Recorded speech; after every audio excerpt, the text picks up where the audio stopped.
Are you struggling with organizing your animal communication sessions?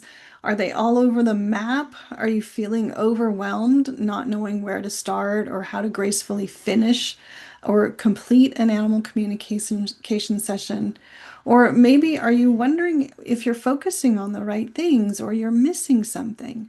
Well, if any of that resonates with you, then this is the session for you. This is the video, this is the podcast, however, wherever you are, however you're watching or listening to this. And by the end of this episode, you're going to understand how to set up an effective, complete, flowing animal communication session, understand the three phases of a session and what their unique functions are, and you'll be able to understand how to start and finish a session. So it gives you a framework so you can feel really comfortable.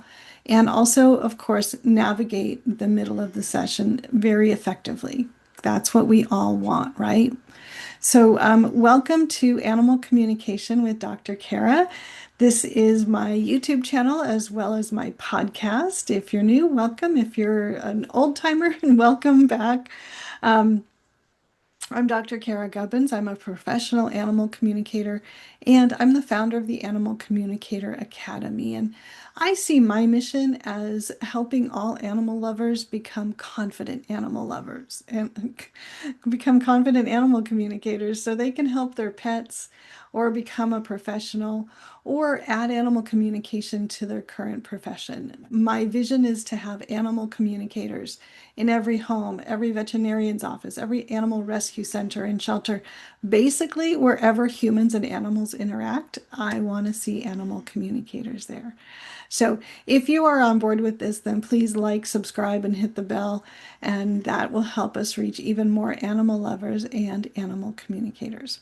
So let's dive into this topic. The the basic structure of an animal communication session has three phases: an opening, a middle, and a closing. And each phase has a different function, and each phase is divided into two parts. So let's start with phase one, opening. So the overall function of the opening phase is to just get started, to prepare yourself, to prepare your client, and to connect with the animal that you'll be communicating with. So in this part of the process, we're creating a container for the session.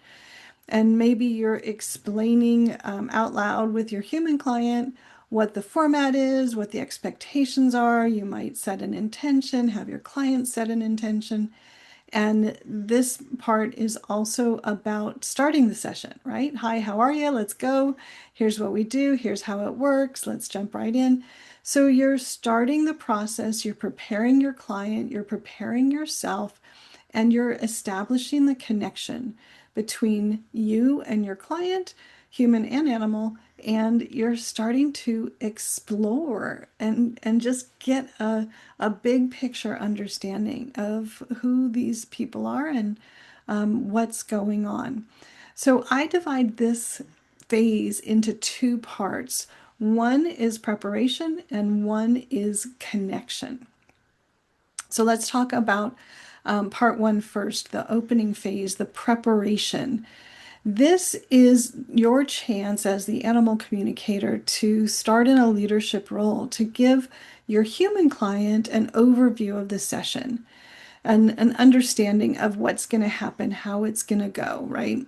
I like to do a grounding and a centering here for myself, for my client. It just really sets the energy really nice. And I also walk my client through setting an intention and I share my intention. So we're really getting very focused. That's part of the preparation, is really focusing in, letting go of distractions, anything else that's going on, and really just focusing in and preparing ourselves for the important work that we're about to do. Part two of the opening phase is about the connection. So this is where you're going to establish your energetic and intuitive connection with the animal. You've already established that with the person by talking to them during the preparation phase, but now you're going to do whatever it is that you need to do in order to make that connection solid, that energetic connection, that intuitive connection. So everybody's a little bit different. I'm not going to go into specifics here, but this is your chance to do your thing, whatever you need to do to connect with the animal. And I really like to spend a little bit of time here for first impressions. It's like, going on a first date. You meet somebody, you get to know them a little bit, you kind of lean into it, you feel into it, you get information, you notice what you notice, and also allow the connection to grow and to strengthen. So sometimes it can take a little while for that connection to feel really good and strong. So not being rushed in the beginning here, taking time to just see what shows up, how it feels, and also creating that space for anything that the animal might want to share right up front. They might have been waiting for this opportunity for a long time. So you want to make sure that you have that spaciousness in terms of time to allow that to happen before you kind of get to whatever the agenda is, because people come to animal communicators for a reason, right? So they want to get something out of this. They've already shared that with you, but your job right now is to take a leadership role and to start to understand and connect with the animal and understand who they are, what they want, what their perspective is, what kind of personality they have, where they're coming from. So that opening phase is doing a lot of things all at, over a short period of time, but it's setting the stage for everything that comes next. And what comes next is phase two, that middle phase. And the overall function of the middle phase is to really understand the situation and to be a conduit for the messages between the person and the animal. That's the bulk of what you're doing, right? People come to animal communicators because they want to deepen their connection. They want to understand their pet better. They want to understand a behavioral situation or aging or connect with a pet who has passed. Like there's a reason, and this is where you get into the reason. But you do it in two parts. And I think this is really key. And I'm not sure that every animal communicator approaches it this way, but this is my approach to how I address this, the bulk of the session.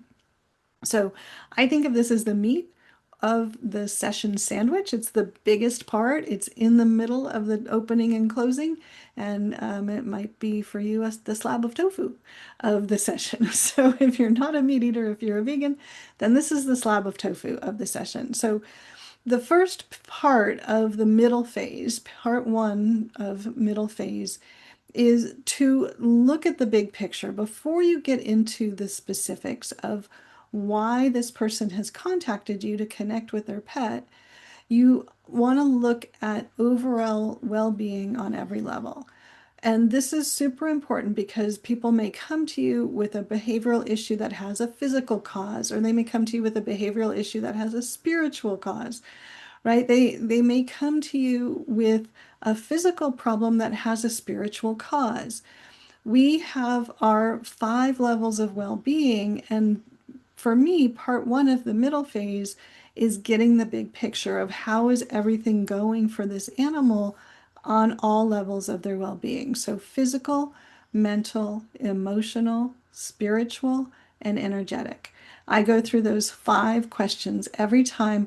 That way I have the big picture. I know I haven't missed anything, and I'm being really thorough, right? I don't want to go down a track that's not going to be effective. So if there's nothing going on the spiritual level, great. Then we have 4 other levels to concentrate on. And so we'll find out which one has the most charge, has the most energy, has the most stuff going on, and we can focus there. This is part of, finding our direction in the session. And the other piece of this, the reason that I do this is I start to get clues. I get pieces of information that will come together eventually. But everything that happens in here happens within the container of my client's intention. And so everything is relevant. Whatever comes up here is relevant. It may not make sense in the moment, but eventually it will. So I just kind of hold everything loosely at this point. I'm still exploring, I'm still getting the big picture, and we're going to go deeper into more specifics in part two. But I think that this part is so important because number one, we don't want to miss anything.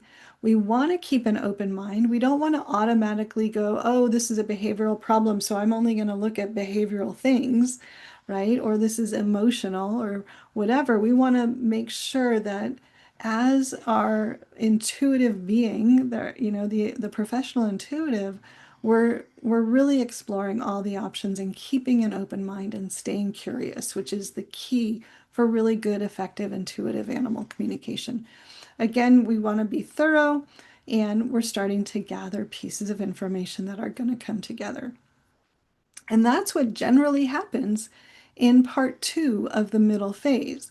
So now that we have the big picture understanding, and it's probably led us in a pretty good, clear direction, and it probably really totally relates to the intention that the human client had in contacting you, then we can get into specifics. And so now we're gathering information. We're getting everybody's perspective on this. There may be requests, there may be negotiations, there may be all kinds of things, the next level of open-ended questions. We might have to work through some options and solutions. A lot of times animals will say, this is what I want, and the person says, I can't physically do that. I wish I could, but I can't. Here are the constraints. And so there may be some back and forth with understanding the two sides of things. This is a very active, very could go any direction kind of a phase of the process. And it really helps us to go deeper because now we're going down into more and more specifics. So this is, of course, where so much of the beauty, the magic, the impact, the effectiveness of an intuitive animal communication session happens. And it's really important in this part to take your time, to explore, to ask open-ended questions, and to check in and make sure that both parties, the human and the animal, are really understanding each other and they're really being heard. There's such healing power in just being heard. Okay, well, you can't do that, but at least I got to have my say, right? Like that just feels good. So, the middle phase of the animal communication session is about whatever the topic is and going deeper into it and finding all of the pieces of it. And so once that feels pretty good, then, or time runs out, either way, but we're going to move into phase three, which is the closing. So the function of the closing phase is to complete the session. And I really recommend having a kind of a standard script that you use so you know where you're going. It's like telling a joke. You always know the punchline. You know where you're going to end up, right? Before you start the joke, you know what that punchline is going to be. So you're setting that up. If you know that you have this tried and true, homey, comfortable script that you can go, okay, our time is up. We have 3 minutes left. Do you have any more questions or whatever? That makes you more comfortable as the animal communicator. And I really recommend that you do that so you have a roadmap for how you're going to close the session. Otherwise, it can get really wonky and you can be very skittish and, not take charge. But, being an animal communicator is a leadership role. And so part of that is understanding how the flow of a session goes and managing that.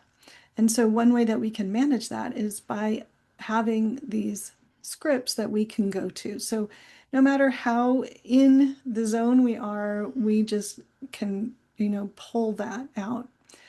The other thing that I think is really important that happens in the closing phase is making sure that everyone is satisfied. So I always go back to my client's intentions from the beginning. And that is in actually part one of phase three. The other function of closing is to close it, to complete the session, both like in the physical world and in the energetic world, right? So you're going to complete that with the client and then complete that energetically. So this phase is also broken into two parts, and phase one is what I see as the completion of the conversation. So we're maybe thinking of or writing down solutions or next steps or things to explore or questions to ask your veterinarian. And this is where I go back because I wrote down my client's intention. I said, this is what you said at the beginning. How are you feeling now? Did we achieve that? And, sometimes it's like, oh, I just have one more question about that. 99% of the time, it's like, yes, and more, because we were so thorough, right? Like we had a good plan. So part one is really about completing the session in the physical world with the client, verbally, right? Physically, whatever it is. Part two is about your energetic connection. So this is where I like to thank the client, I thank the animal. I then close the session without, and I say goodbye to my human and animal client. And then I will energetically disconnect from that interaction because when I started this session, I opened up energetically, and that's great for doing intuitive work, but it's not a great way to walk around in the world all the time. And I don't want to have those energetic ties to those clients for the rest of my day. I might have five more clients. I might have something else to do. I might have a project to work on. I might have other people to interact with. I might be teaching another class. I might be doing all these other things. So the energetic hygiene is really, really important. So separating energetically from that experience is the last part of part two of phase three. So some people like to snap their fingers. So I know a lot of people who just kind of go snap like this. Some people just declare it complete. Some people do an energetic wash. I know people who have special sprays and they mist the energy clearing sprays that they swear by. You can use any kind of energetic tool that you like. I like using a completion rose and a separation rose. It's just an energy tool to manage energy. And that's just the way that I was taught. So that's what I use.